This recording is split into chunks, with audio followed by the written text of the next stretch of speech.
بسم اللہ الرحمن الرحیم۔ اللہم صلی علی محمد وعلی آل محمد وبارک وسلم۔ ہمیں کیسے پتہ چلے گا کہ ہمارا قلب جاری ہو گیا ہے یا نہیں؟ اس کی کیا نشانیاں ہیں؟ سامعین کرام، ہر وہ شخص جو روحانیت اور راہ سلوک کا مسافر ہے یا وہ ذکر قلب کرتا ہے تو اس کا یہ سوال ہوتا ہے اور وہ جواب حاصل کرنا چاہتا ہے۔ ہم نے یہ فیصلہ کیا ہے کہ آج کی اس ویڈیو میں اس سوال کا تسلی بخش جو ہے وہ جواب دیا جائے گا تاکہ تمام کنفیوژن جو ہیں وہ دور ہو جائیں۔ سامعین کرام، یاد رہے کہ کچھ لوگ یہ سمجھتے ہیں کہ جب قلب جاری ہو جائے تو جو دل ہے وہ ذکر کے دوران یا ذکر کے بعد جو ہے وہ تیز تیز دھڑکنا شروع ہو جاتا ہے یا اس سے آوازیں آتی ہیں، ہمیں لوگ بتاتے ہیں۔ یاد رہے کہ اس میں کوئی حقیقت نہیں ہے اور نہ یہ قلب جاری ہونے کی ضمانت ہے یا نشانی ہے۔ دراصل قلب جاری ہونے کی 3 نشانیاں ہیں۔ اگر بندے میں وہ ظاہر ہو جائیں تو یہ اس بات کا ثبوت ہے کہ اس کا قلب جاری ہے۔ سامعین کرام، قلب جاری ہونے کی پہلی جو بڑی نشانی ہے وہ یہ ہے کہ جب قلب جاری ہو جاتا ہے تو وہ قلب سب سے پہلے جو ہے اللہ کا دیدار کرتا ہے۔ اب وہ کس طریقے سے دیدار کرتا ہے یہ اس کی روحانی طاقت پر ڈیپینڈ ہے۔ اگر اس کے قلب میں نور زیادہ ہے تو وہ ذکر کے دوران ہی دیدار یا تجلیات کا مشاہدہ کر سکتا ہے، یا ذکر کے بعد یعنی کسی بھی حالت میں وہ مشاہدہ کر سکتا ہے۔ جس طرح ایک مرتبہ حضرت جنید بغدادی جو ہے وہ بیٹھے تھے، آپ کے ساتھ مرید بھی بیٹھے تھے، تو ایک لڑکی آئی، اس علاقہ کی اور اس ملک کی سب سے حسین وہ عورت تھی، اور نقاب میں آئی۔ حضرت جنید بغدادی سے کہنے لگی کہ میں کچھ مسائل آپ سے ڈسکس کرنا جو ہے وہ چاہتی ہوں، کیونکہ آپ شرعی مسائل پر بھی عبور رکھتے تھے۔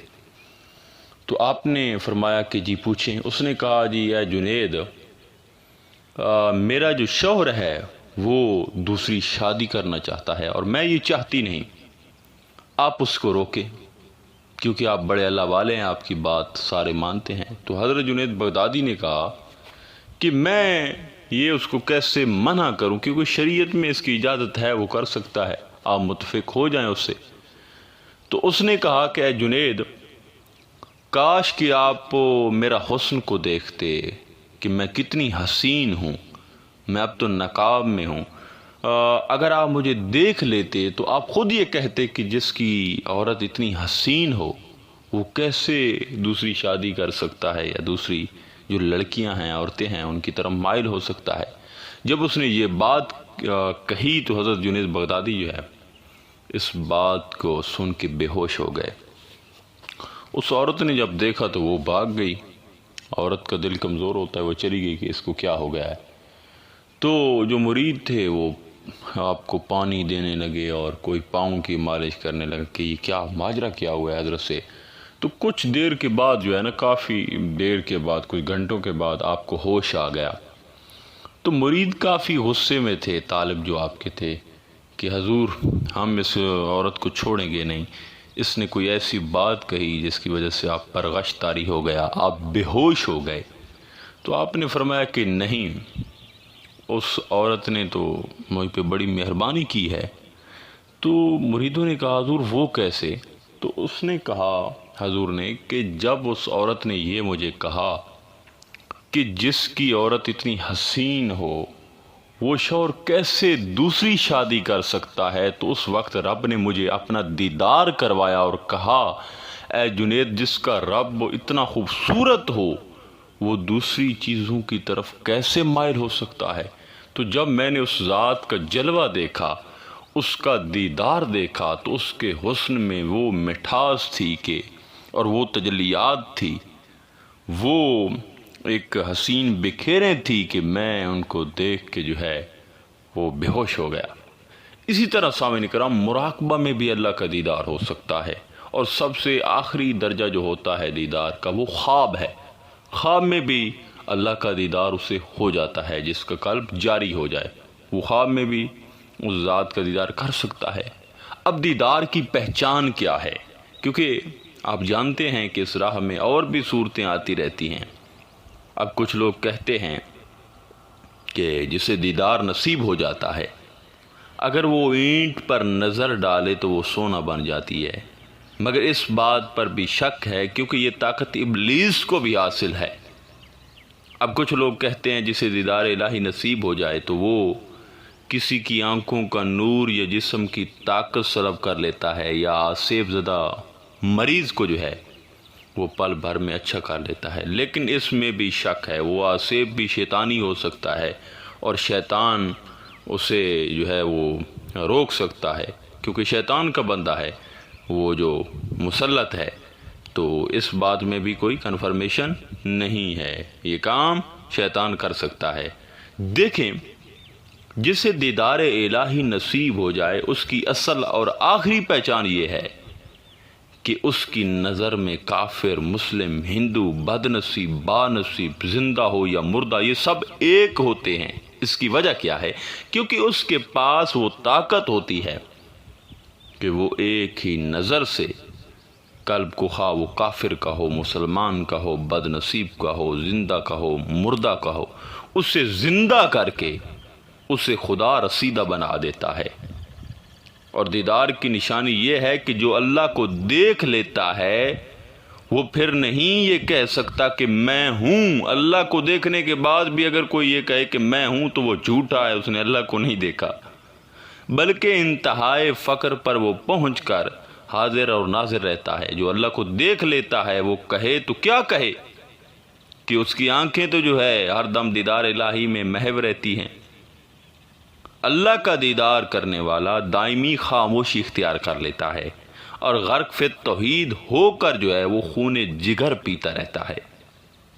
دیکھیے، قلب جاری ہونے کی دوسری نشانی یہ ہے کہ جب قلب جاری ہو جائے تو انسان کو مجلس محمدی کی دائمی یعنی ہمیشہ والی جو حضوری ہے وہ نصیب ہو جاتی ہے۔ اور یاد رہے کہ مجلس محمدی میں بھی اب 9 مقامات ہیں، ہر طالب ایک الگ مقام پر اس کی سیر و تیر اور اس میں حاضر ہو سکتا ہے۔ حضور سلطان العارفین حضرت سخی سلطان محمد باؤ رضی اللہ تعالیٰ عنہ فرماتے ہیں کہ اول مجلس محمدی جو ہے وہ مقام ازل میں ہوتی ہے، دوم مجلس محمدی مقام ابد میں ہوتی ہے، سوم جو مجلس محمدی ہے وہ حرم مدینہ میں روضہ رسول صلی اللہ علیہ وآلہ وسلم میں ہوتی ہے روحانی طور پہ، اور چہارم جو ہے وہ خانہ کعبہ کے داخلی جو مقام ہے نا، یا اسے خانہ کعبہ یا حبل عرفات بھی آپ کہہ سکتے ہیں، وہاں پر ہوتی ہے جہاں لبیک کی دعائیں اور حج قبول ہوتی ہیں، وہاں پہ ہوتی ہے۔ اور پنجم جو مجلس محمدی ہے نا وہ عرش سے اوپر ہے، سمجھ آئی بات کی۔ ششم جو ہے وہ قاب قوسین کے مقام پر ہوتی ہے۔ ہفتم بہشت میں ہے کہ جہاں سے اگر کچھ کھا پی لیا جائے تو تمام عمر جو ہے بھوک اور پیاس نہیں لگتی اور نہ ہی نیند آتی ہے۔